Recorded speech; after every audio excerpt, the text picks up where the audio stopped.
How's everybody doing out there? Welcome to VIBE-A-THON.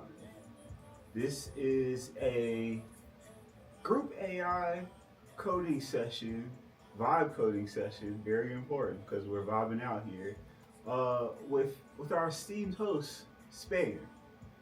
And he's going to take us through some amazing explorations, findings, just some curious things about AI and some of the things that he's been working on and what he's excited about in the future with AI and how it becomes a key productivity tool for our future.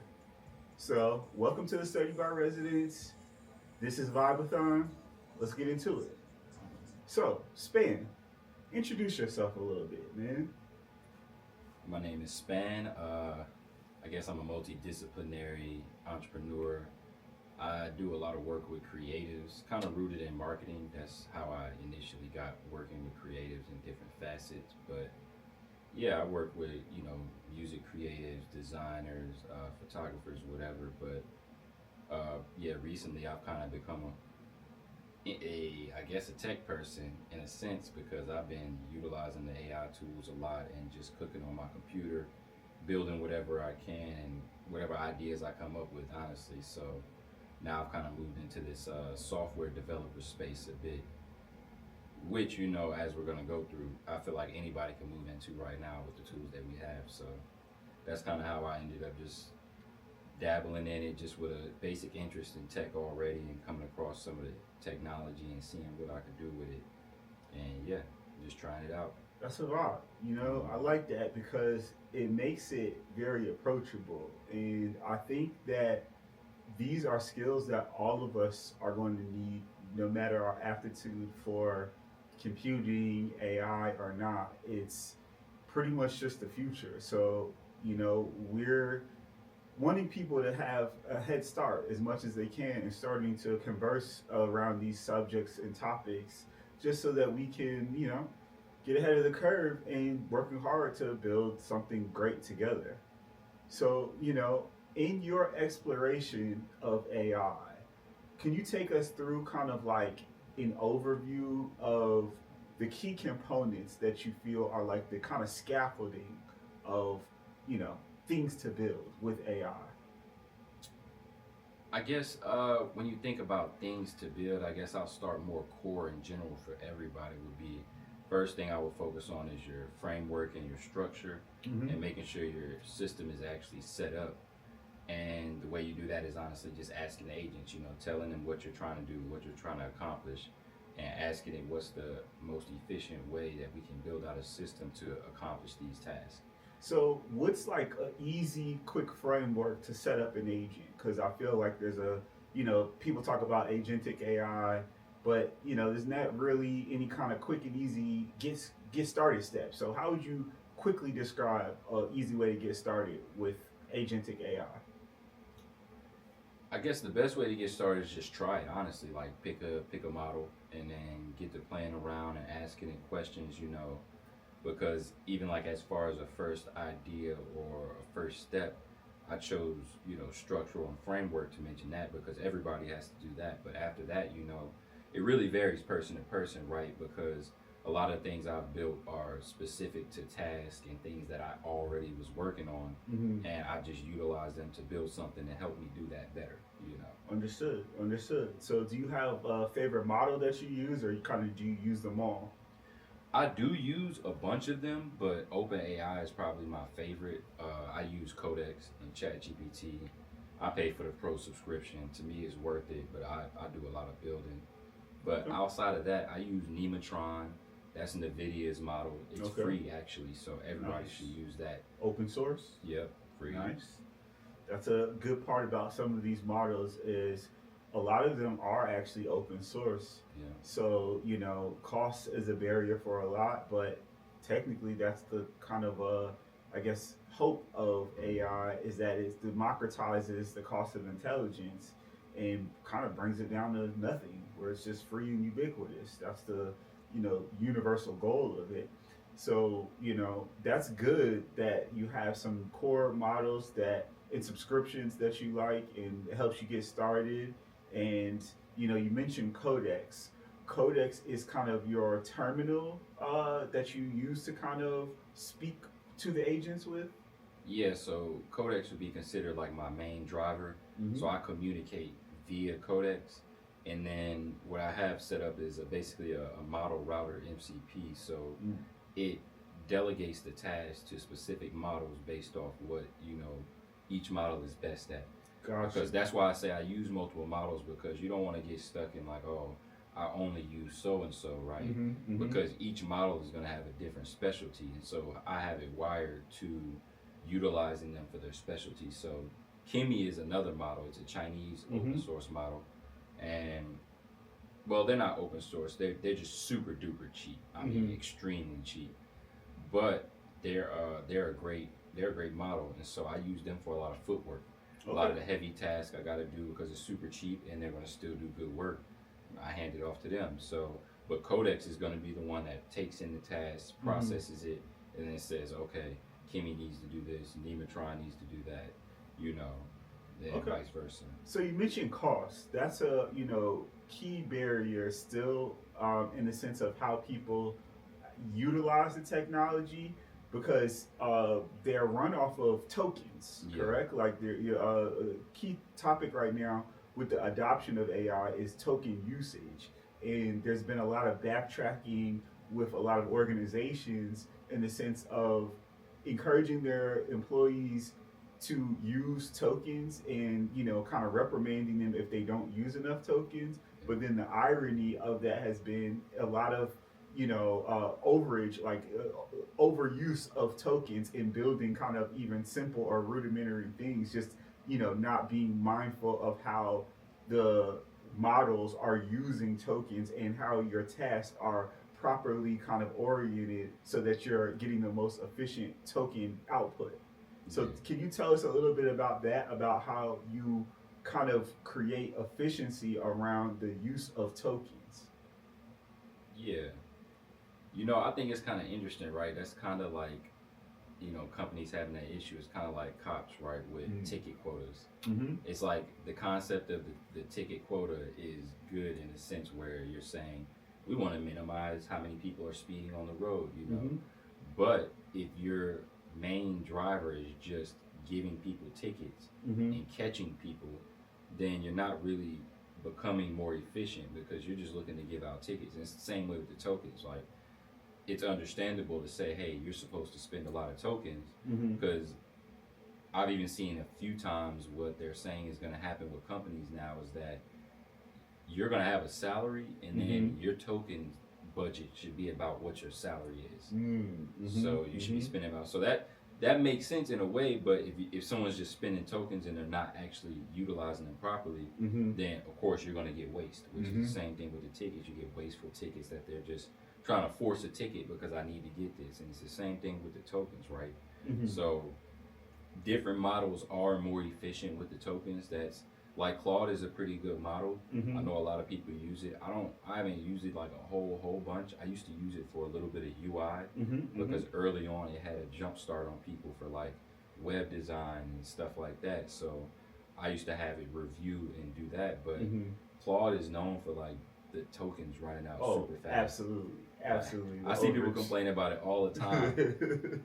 And I do run into, sometimes I will, get close to my limit with codecs. But at the same time, like, I do know that I'm running a whole bunch of stuff. True. So it's good values. Yeah, so I'm getting back. I may be running 8-10 chats at the same time for like hours on end, and I'm literally just one chat finished. Oh, it finished. Let me continue. Oh, the next one finished. Continue. So it's just running a bunch of stuff at a time. Okay.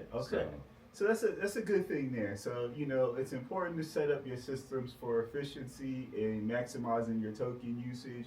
Now, of what you've been able to explore, with your agents, what have been some of the highlights of the kind of features and functionality that you've explored that you thought were kind of like revolutionary, like game changing in the sense of productivity, saving you so much time that you're like, why haven't I done this from the beginning?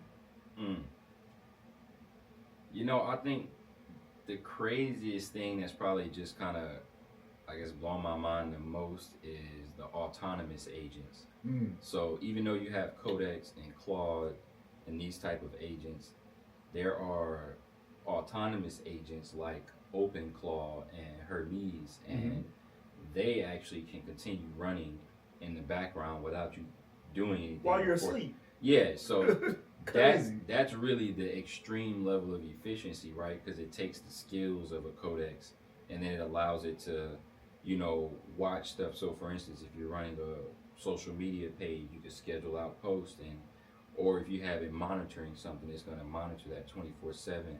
So I have like an innovation scan where my agents routinely just search the web for updates and new things that have released and stuff like that. But I don't have to go in every day and say, give me an update on this. It's just doing it, right? Mm-hmm. And for me, one of the main tools I use is Slack.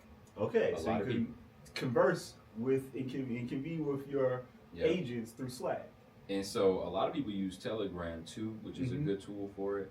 And I use Slack mainly for one-way communication. It can respond back to me, but I've been tweaking it and kind of trying to get it right. But it also at a certain point, Codex released the mobile app, so Or you can just talk to it. I could I could do it. I'm most of the time I'm cooking now. I'm on my app. I'll sit in front of my computer, be on my app, voice notes, speak to it. It'll take Now it. that is transcribe pretty revolutionary when you think about it, because it starts to detach you away from the computing environment. It's like that's to me the I guess beauty about vibe coding is I feel like people have this conception of coding and programming as it's been this kind of like uber nerd activity, where now it's starting to kind of like the tethers are starting to release. Yep. You could be on the beach, you could be vibing out, you know what I mean? But with a Literally. Mai Tai in your hand and getting things done, you know what I mean? I kid you not, I could be at a restaurant and an idea hit me, and I'll just, I got an idea for such. You use Nematron and research that and give me an executive summary and send it to me on Slack, XYZ. And go back doing whatever I'm doing, and it'll send it to me, That's amazing. That's technology. This is the kind of future that we're starting to waltz our way into, that was promised to us so long ago. That's so long ago. And it's an interesting and beautiful thing to kind of see it come to fruition. So that's like a great insight there, the autonomous agents, them being able to kind of handle things for you and almost start to create your own labor force. You know what I mean? Your own personal labor force. Not even kinda, like that's honestly how I perceive it all, is that it's a team. Like you're a company and you have different departments. So like I have technically different departments that house the different agents, where I have one team that mainly focuses on the stuff I do with music artists. One team that mainly focuses on like Facebook ads and marketing stuff that I do in that nature. One that's just my development team. So if I've got an app idea I want to spin up or a website I want to build, they usually handle most of that work. And so it's like you're just breaking it down just as you would a regular company and setting up a system the same way, right? So one of the main things with agents is you have skills and then you have workflows. Okay. And same thing like how you would set up and train an employee, right? Come on now, that's literally how I explain it to people. I say, think about when you get onboarded at a job. First thing they're going to do that day is give you an onboarding packet, and that's basically like the personality that you put into it's a personality file. You fill in who they are, what they need to do, what their job is, what it consists of. After they give you an onboarding packet, they're going to show you how to do your job.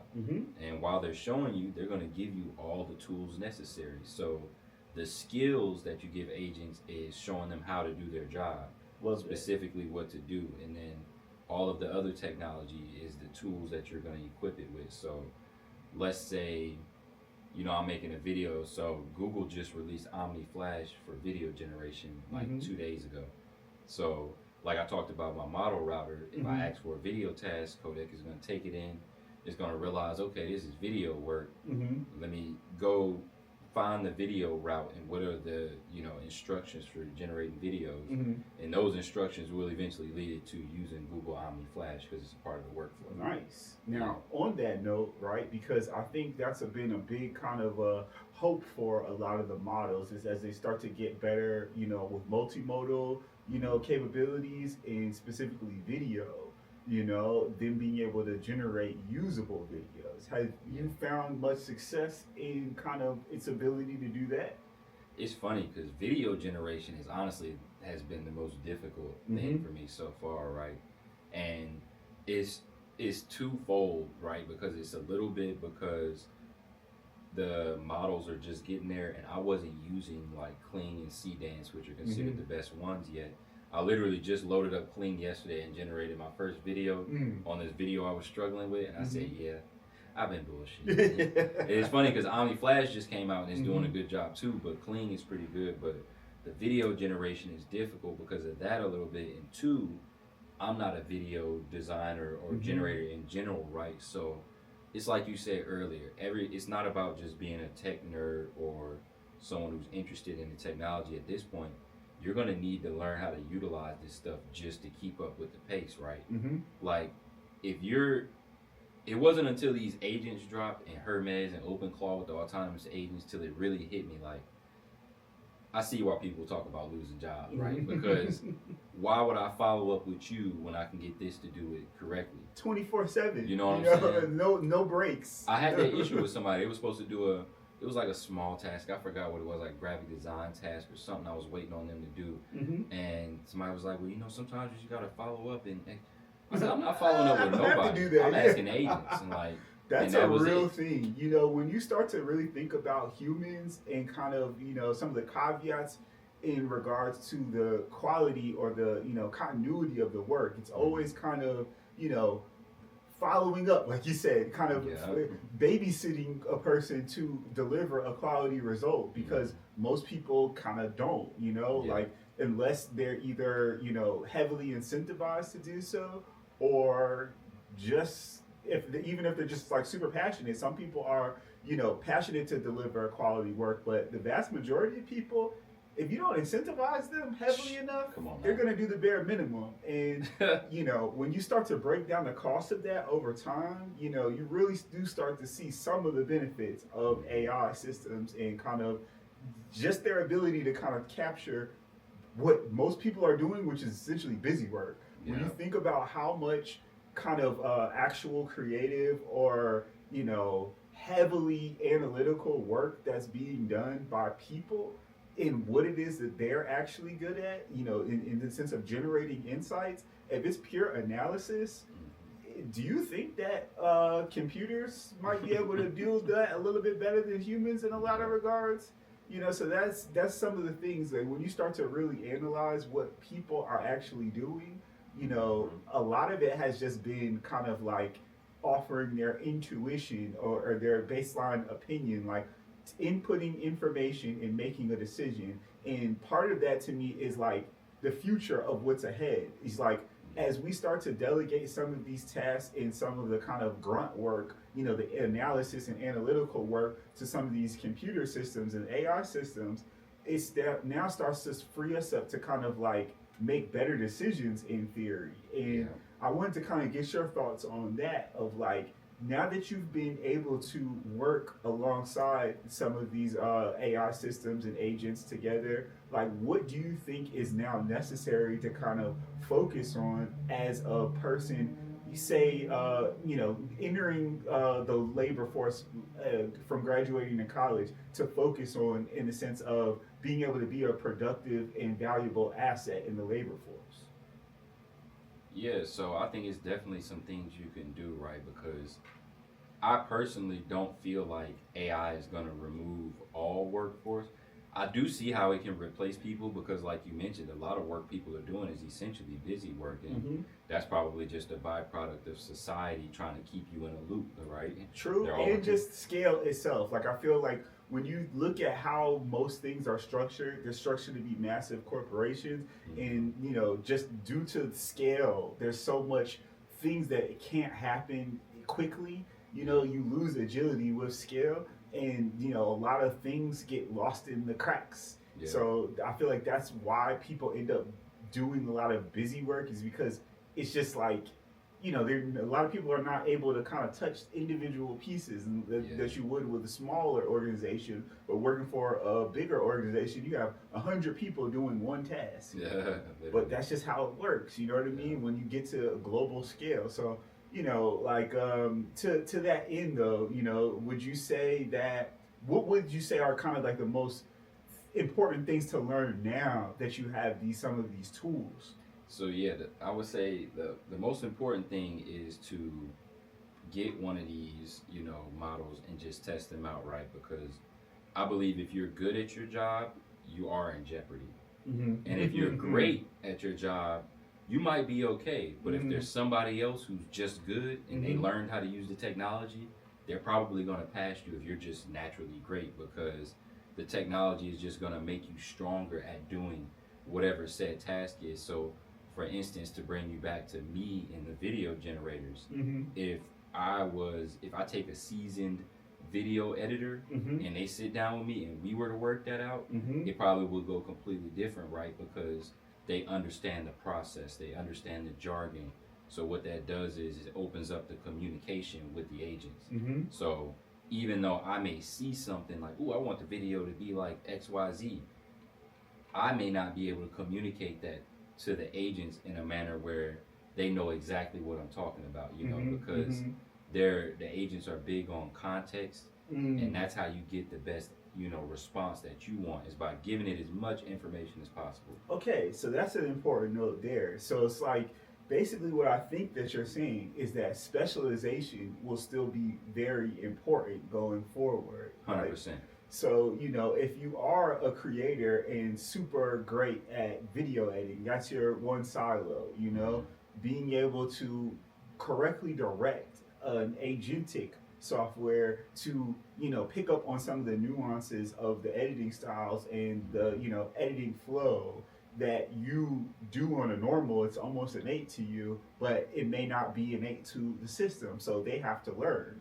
And that kind of brings me to this next kind of, I feel like, context layer that's like missing from AI where it stands now, is like basically it watching and training on everyone's jobs now. Like as a people who are, you know, deep creators or, you know, working kind of highly specialized fields, it kind of being able to be fed tens of thousands of hours of observation of literally people watching, of watching people perform their tasks in repetitive manners, so that it literally learns from it and gets all the nuances from that data. Like, do you feel like even with kind of a lot more training, these things start to get better? Like, have you seen the kind of progression over time of their capabilities with difficult, like kind of like nuanced tasks?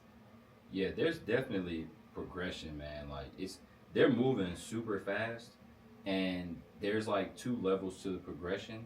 There's the training level and the progression within your own system and how you're training it and the information you're giving it. And then there's just the actual program updates that they're doing. Like it's almost an update every week with these things. And recently with Codex, I probably can update my desktop app almost twice a day. Damn near there's an update, right? And I know they're about to release 5.6, which is supposed to be broken into 3 models, and it's going to be super strong. This, that, and the third, right? So it definitely improves. I have seen it in certain areas improve in terms of like learning my workflow and my process. It's still, I still have to tweak it sometimes.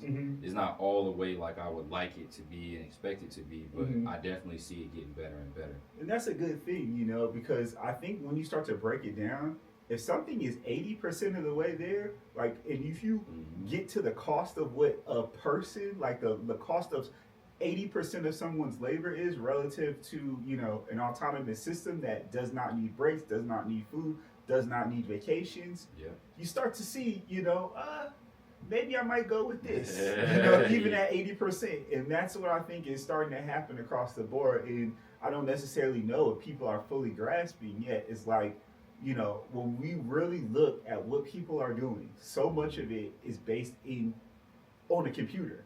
Yeah, And literally. anything that is done on a computer, these systems They can help be you. able to learn. Yeah, absolutely, and be able to help you. So, I think that's one of the things that we continuously think about here, just in the sense of how we're gathering, how we're having deeper conversations around AI, and how it starts to kind of take shape of our world. Because I personally believe that we need to be focused more on meaning making as some of these technologies kind of take hold of all the things that we don't want to do. And always the question comes down to is like, okay, well, if AI can do everything and robotics are now, uh, in the world, like I know everybody starts to see these Waymos everywhere. In the next, we're Mm-hmm. gonna start to see all these humanoid robots everywhere, probably starting next year. Yeah. Then it becomes like, okay, so what do we do? Like, like what do you feel that you would want to do if AI can basically do all the things that like are most tedious to you now? Like, what would you do with that extra time? And I think that's kind of where the technology brings it back full circle to life, right? Because you're not supposed to drown in the technology. You're supposed to use it as a tool. So if you have the technology doing everything, all of your work, then I'm relaxing. Mm-hmm. Like that's realistically the other option is okay. Well, I relax and enjoy my life, but that brings for a lot of people that brings you to a point where you kind of got to deal with yourself in a way. Like it's that's why I say it's kind of weird that thinking about it because it's full circle because you'll be put in a position to address yourself as opposed to just Yeah. being busy with your life. A lot of people's core meanings, like their foundational meaning, is work. Yeah, Like they can't separate the two from one another. the So personality, their everything. absolutely everything, all of their meaning is that. Yeah, So that's why I feel like that was such a kind of like poignant thought. Is that as AI starts to take shape, like how do we create meaning for ourselves? yeah. In lieu of the meaningful work that we've always been such accustomed to. Like, can we create new meaning other ways? Mhm. And I believe that community is going to be just as much of a need than ever. I was gonna bring that up. That was my next point. Was I was gonna mention how you're actually positioned in a good spot because again with full circle with the technology, like the deeper we get to technology, the deeper we get in it, the more the need for real experiences the demand goes up, right? So it's like we're gonna be Waymo's driving, cooking up on our phones, coding easily, but at that point, like you said, if they're doing everything, what are they going to do? People want to hang out. They're going to Mm-hmm. be with humans. Now, like we spoke about earlier, there are going to be people who are going to be in that, second life world where they just stuck in the digital world. True. But yeah, there'd be a portion of society who's super digital. But I mean, that's no different than before there was a portion of society who stayed in the room and played video Yeah, games all the time. gaming So is huge. yeah, it's huge regardless. So, but on the other end of the spectrum, like even they talk about concerts and how that might begin to come back and be a stronger thing, and Mm-hmm. the whole Live Nation situation kind of panning out, and hopefully things being a little bit more open plays a big part as well. Mm-hmm. But just that whole live in-person experience situation, even with when the metaverse started to become a thing, like it drove up the need for quality in person Mm-hmm. for either the person who's like, oh fuck that digital shit, I ain't doing that, I gotta, and then just the person who just does the digital stuff and needs a little break and wants to do some in-person stuff, Mm-hmm. because for I should I guess the average person or what you maybe I guess what I feel like you should strive for is good balance with them both. Okay, Like that's a good way to look at it. Like balance is very key, and I think it's going to be even more key. As so many crazy things start to happen around us due to these technologies just progressing so fast, and we be not being able to kind of adjust alongside it as fast. This is going to be like the fastest industrial revolution that we've ever experienced, humanity's ever experienced, right. and a lot of people won't be able to kind of like deal with that. So, that kind of brings me to another interesting point as like things start to merge together, right? Like in thinking out in the farther future, as this starts to, get better, starts to learn better, there's always this topic of BCI, or kind of merging with this alien intelligence that we're building out, called AI. Yeah. Do you think that you would merge with AI as kind of basically the speed, the things of updates, like basically the amount of updates, being able to keep up with all of the information, and it becoming kind of a point of basically necessity, almost like life or death, in the sense of you being able to access technology or access the information more readily than another person, and where you may have more advantage to access different opportunities than another person, if that becomes more like deeply integral to our existence, like it could be a scenario where we might not have a choice if we wish to kind of persist in this kind of framework of society where it's like adapt or kind of perish, like as a like a next form of evolution. So you see these kind of BCIs starting to come online now. The Chinese commercial version of their BCIs just was like commercially like legalized this year. So it's like, I think they just brought up such a interesting point where it's like these things are getting better, and it's gonna eventually surpass us. So do we join or do we not? Like, what do you think about that? What exactly do you mean by BCIs? Okay, so BCIs are brain computer interfaces. Okay, that was my something in that realm was where I was going. Okay, so yeah, no, it's strange, right? Like I used to joke, like, man, like even how we talked about the quantum stuff earlier, like how different from computers are we, right? We have a brain, they have a main chip, networks, we got motherboards, we got organs, they got networks, we got veins, like they got circuits, like they're doing all the things. It's almost like you trade out soul and intuition for recall. So to saying that point, I think that there will always be a strong one, will have a strength over the other, being real life and then the technology. But I do think at some point we may merge in some form or fashion, because they're already trying to figure out the computing of the brain and how to download the brain. We've seen movies like that.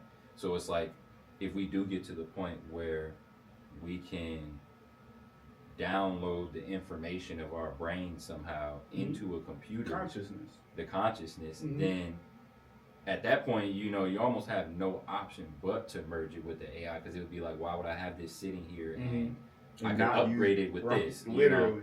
Like, it's almost like I know even with the cyborg things, like God forbid I ever lost a limb or anything like that, but we're in a space where fuck it, hook me up with a cyborg hand, like, true. You know what I mean? Like, if that's what I got to do, like I don't want what they call it, the Neuralink or whatever that they got already. Like, I'm not looking to put nothing in my brain or nothing like that right now, or nothing like that. But if I needed to, like, right, God forbid I'm brain dead, hook me up with a Neuralink. You know what I'm saying? That is the use case of why they're advancing the progression of them now, is because for paraplegics, for people that are kind of disabled, it presents a new opportunity at normal life and normalcy. So when you kind of play that forward a bit more, you start to see people saying, let's just enhance ourselves. And I think that's where it kind of starts to get a little bit dark, where it goes beyond just the necessity, and people just gradually becoming one with the machine. And I almost kind of like see that as like, it just depends upon how people take to it over time. It's like, I think there's going to be a resistance from it, but it may almost be one of those things that like people are just like, well, this is already going. We might as well. But until that time, I think there's a lot that we can explore within ourselves, and just being kind of closer to one another. I think as we have this time before computers and really robots, because I think that's like the next frontier. Is Yeah. all these AI systems and world models starts to get better. Getting physical. Exactly, the physical AI and the physical robotics are going to start to take place, and I'll just always go back to like thinking about the Waymos and just how fast it actually happened. Like Yeah. you saw one Waymo, and that was a cool thing at first. And now I see about 10 or 11 Waymos every like block that I'm on. It doesn't matter where which block I'm on. I see them all the time, back to back to back to back. And Yeah. I know that's going to happen just the same way with physical robotics and humanoid robots. And you start to see some of the Chinese versions of these things, and they're like, man, they're like way farther advanced. They're actual companions. Like, that's something I always think about too. Like, do you think that like humanoid robots? Do you think that you could ever develop like a kind of interpersonal relationship with a humanoid robot? I think it's one of those things where you could for sure develop a relationship with it, because I guess relationships come in all forms, right? Mm-hmm. Like if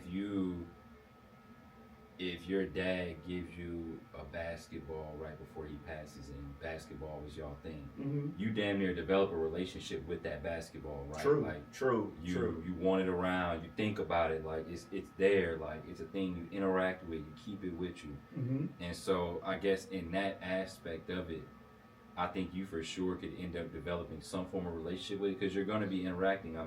Shit, it's like asking me, do I have a relationship with my agents right now? You know what I mean? Mm-hmm. And it probably could be analyzed and audited as a relationship. Be like, yeah, y'all have this type of relationship where you do this, they act like this, and X, Y, Z, like on paper for sure.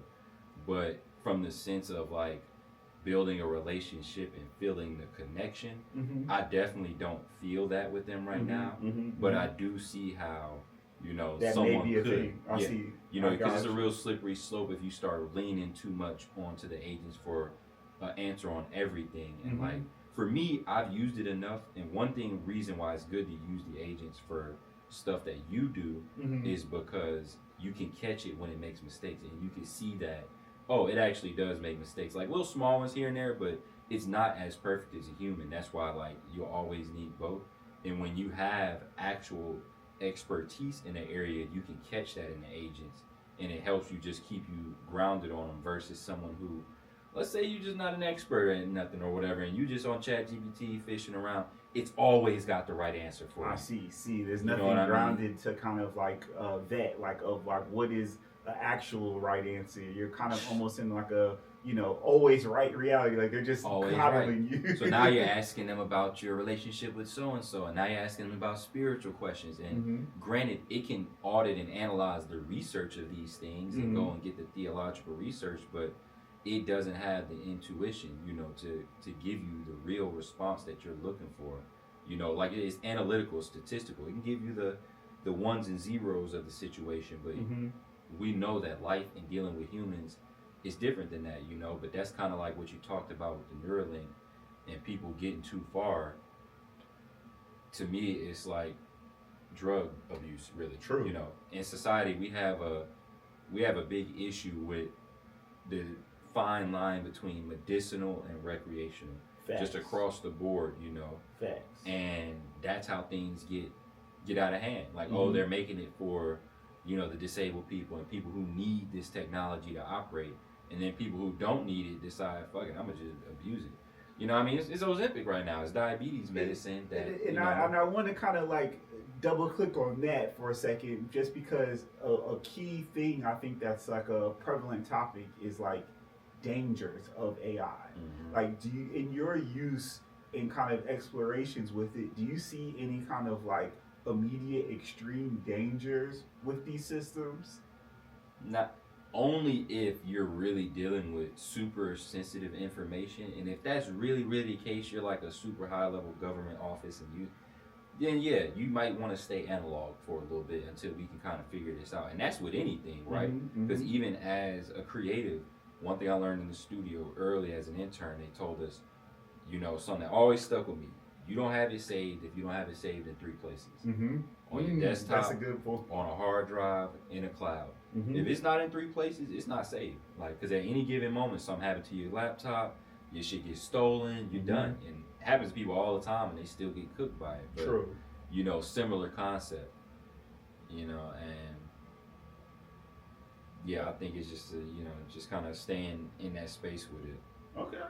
Well, yeah, man. This has been very super insightful, you know, and it's kind of given me a little bit more hope, and I hope it has for you all as well, in the sense of what we can do with these technologies, how they may be able to help us, and you know what we can start getting to cook on. So, just in the very last conclusion, what's something that you're looking forward to next to kind of build with your agent team? Build next. I'm not really sure. I got a couple of apps I'm developing right now that I enjoy. Just a couple of good little ideas. Some of them are utility. One or two of them are games. But I think the biggest thing that I'm building right now is possibly these GTA servers. Okay. You know, because like I said, I had the idea, and to I guess go to an older point, one of the benefits of the AI that I love a lot is like having that in pocket personal assistant. So you have an idea that hits you real fast, just like, hey, make note of this XYZ da da da da, and I might not think about it for 2 weeks. About, oh yeah, that one thing, and I can ask it about it, and it can bring up whatever research we did on it or whatever, you know. Nice. And so that's been super beneficial, and I think, you know, that's a big thing. I've been building like tour fan apps for artists going on tour. That's pretty And useful. so yeah, I'm working on one or two of those that I really think are going to be kind of tight. And like you said, useful is the main thing. Like I kind of, you know, I want to make apps that people could use. Okay. And it's really just me just getting, just like, the agents have made the road trip from idea to execution so much smaller. Like 2-3 months ago, bro, I barely knew how to open the terminal.